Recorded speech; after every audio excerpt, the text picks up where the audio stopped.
Welcome back to Cynthia Untamed. My name is Cynthia Nyongesa, and I share the stories of young Africans who are positively impacting their communities.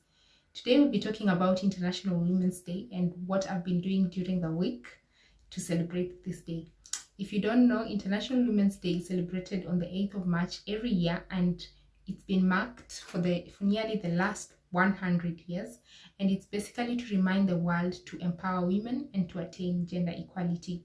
If you've also been following history, you'll realize that there have been many proclamations and many conferences to remind the world of the importance of empowering women and getting rid of traditional harmful practices, ensuring that women and girls attain the highest quality of education, ensuring women and girls are able to attain healthcare services, training services, and also have maternity leave and maternity care.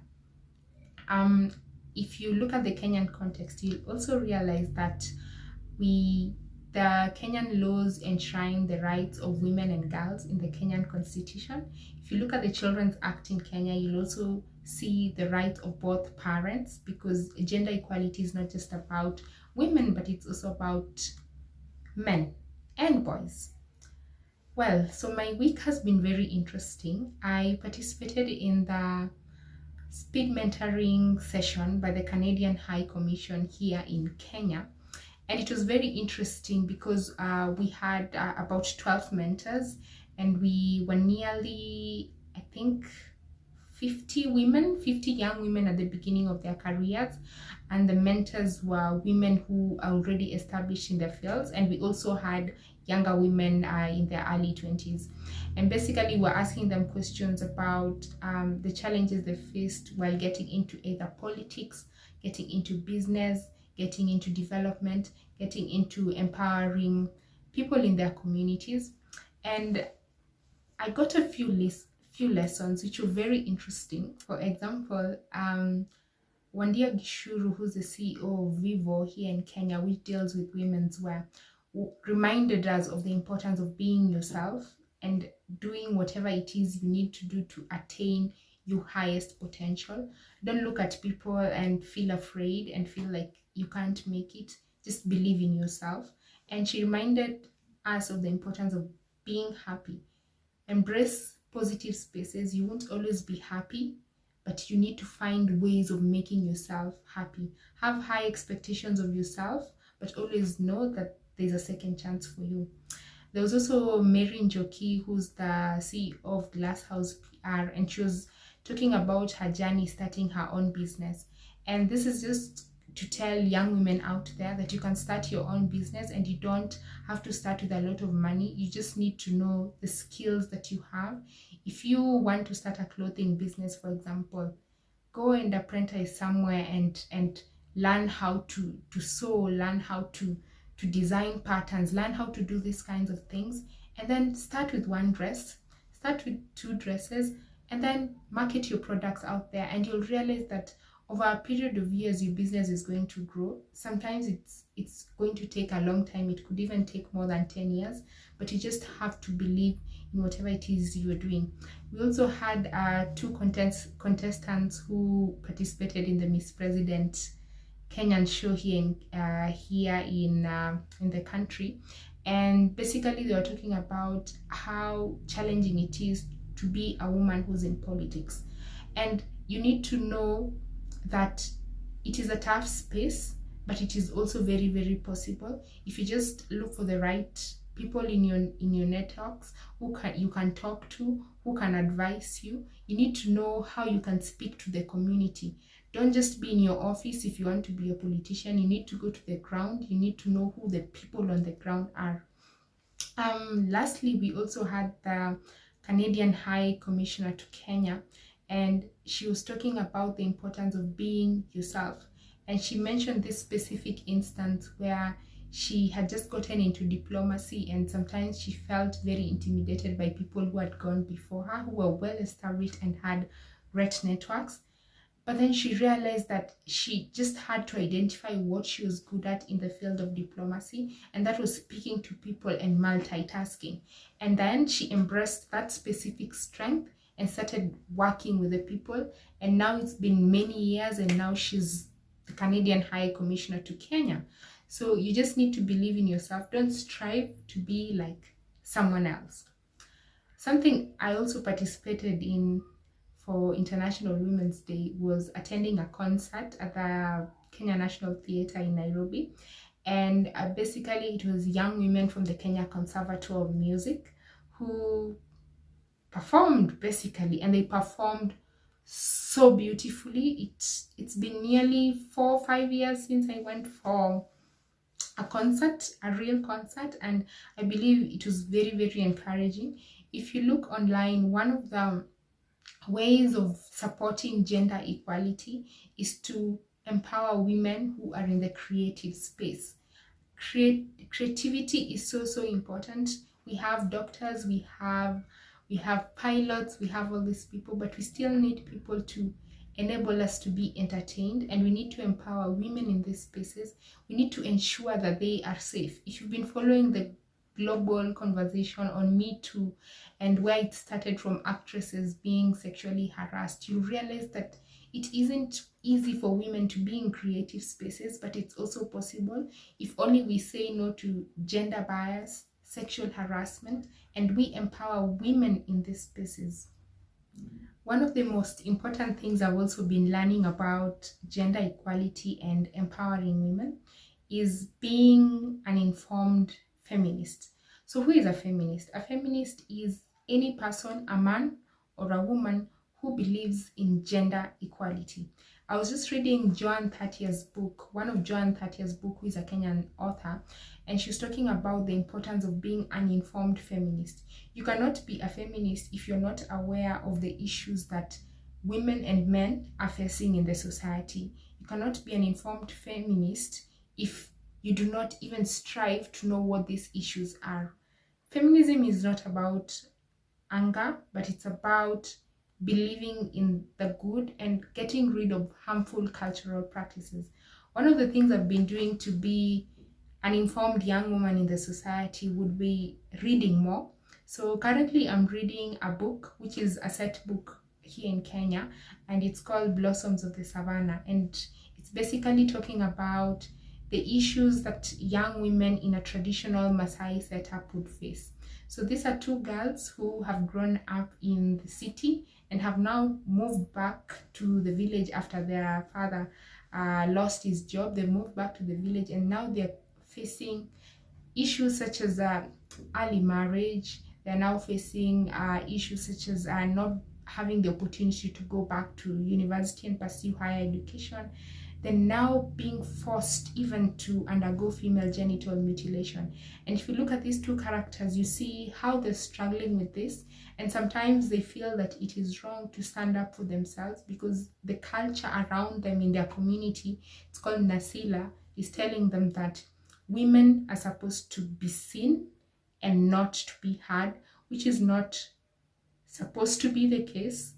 Women need to be seen, they need to be heard by fellow women and by fellow men.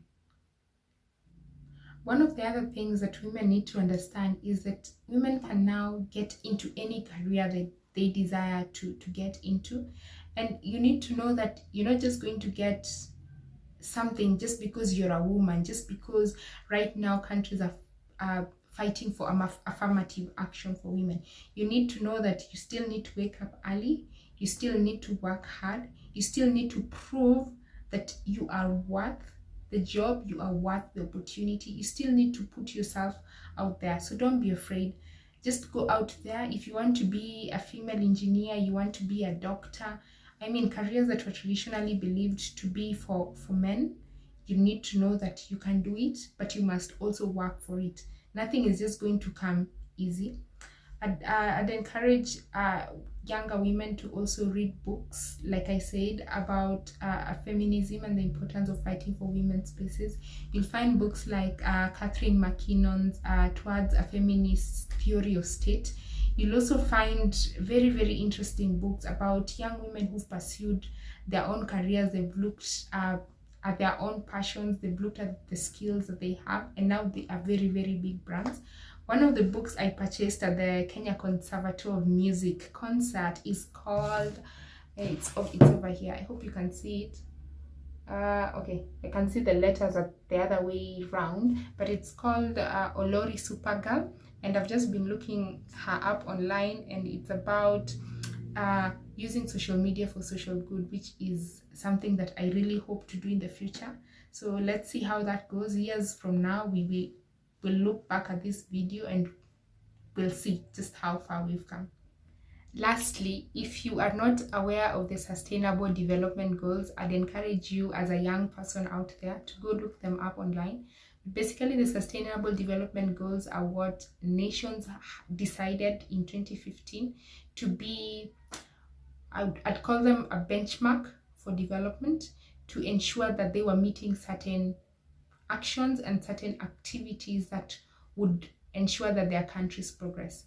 If you look at Sustainable Development Goal 5, it talks about gender equality, which is closely linked to other Sustainable Development Goals, such as education and healthcare, because a woman cannot be empowered if she's not well educated, and if she's not able to access healthcare, and if she's still undergoing harmful traditional practices.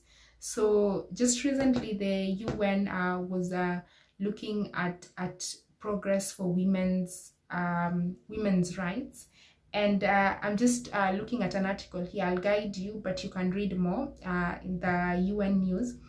And basically it's saying that there's a new report which is reviewing the Beijing Declaration and Platform for Action, which was signed 25 years ago. And basically this is when nations came together and recommitted to women's rights.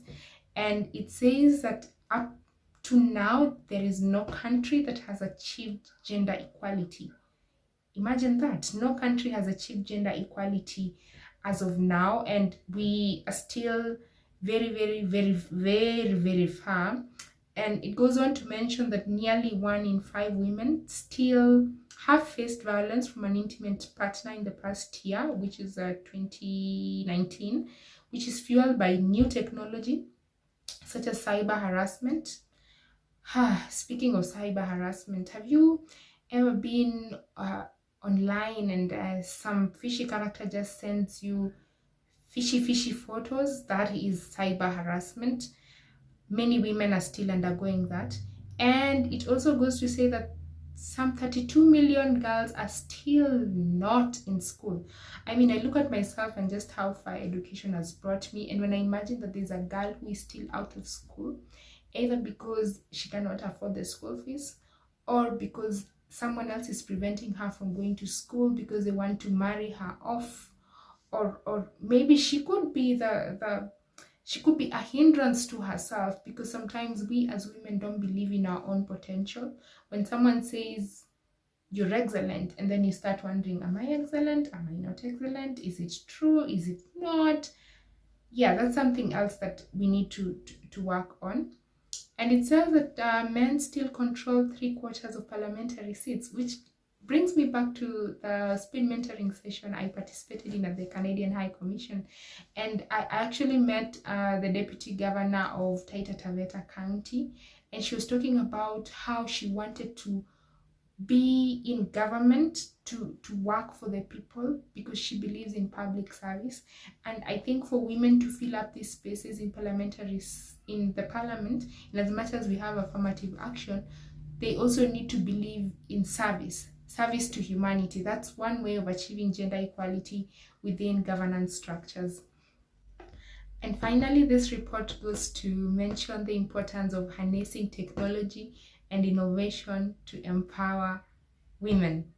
Well, that's something I'm very curious to learn about. I don't know if you've seen any innovative structures or innovative spaces within your workspaces, within your school environment, that are actually empowering women. I'm trying to think about something that I've seen. Comment below and tell me something that you've seen that is technology based or innovative and is working to empower women.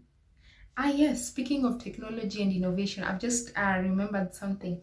There's this big movement about empowering women and girls to learn how to code. I don't know how to code, but I have a few friends who code, and they just tell me how interesting it is. I think I've seen this with the Moringa School, which sometimes I think has been offering scholarships for women in Kenya and young women in Kenya to learn how to code. One of the benefits of enabling a woman to learn how to code is giving her the skills for employment. So that means she can create computer softwares, she can create apps, she can create technology that actually transforms societies and organizations. That's one way technology and innovation can actually be used to attain inclusive development and gender equality for women.